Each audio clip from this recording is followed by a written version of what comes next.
Bir оқушы bir профессордан күш алып үйренеді екен, пианинодан да.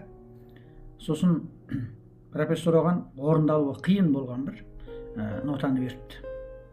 Сонымен жаңағы оқушы бұл нотаны орындап көрсе, қате шалады ғой енді. Өте қиын екен де жаңағы орындалуы. Сонымен жеттік емес екенсің, жүгір дайындалып кел дейді екен дағы, жаңағы баланы жіберіп жетеді екен. Соны не керек? Бағана оқушы бір апта алпарысып жүріп, жаңағы нотаны меңгеріп, профессорға келіп енді күй салып берейін десе, профессор оны сұрамастан алдыңғы жолғысынан да қиын тағы бір нота берді.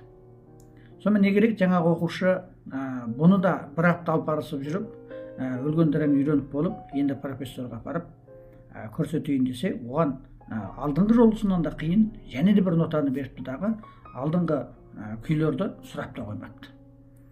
Сөйтіп бірнеше рет өтіп кетіпті.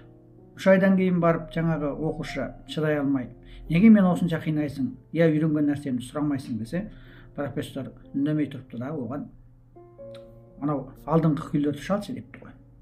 Енді ол бірінен бір қиын күйлерді шалып үйреніп болған жаңағы оқушы алдыңғы күйлерді ешқандай қиналмастан орындай салды дейді. Бұл енді жаңағы профессордың бір түрлі үйрету тәсілі екен. Демек, әрқандай бір адамда жасырын қабілет болады екен да. Сол үшін де қиындықтар ол бізді қинау үшін емес, керісінше біздің ашылмай жатқан жасырын қабілеттерімізді ашу үшін кездесер екен.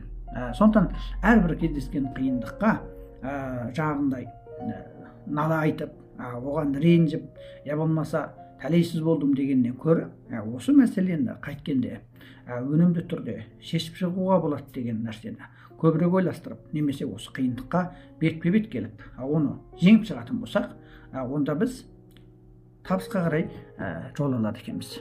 Жақсы достар, бүгін жалғас түрде өздеріңізбен сыр құпияны ортақтасатын болам. Жоба жаңға кездесейік.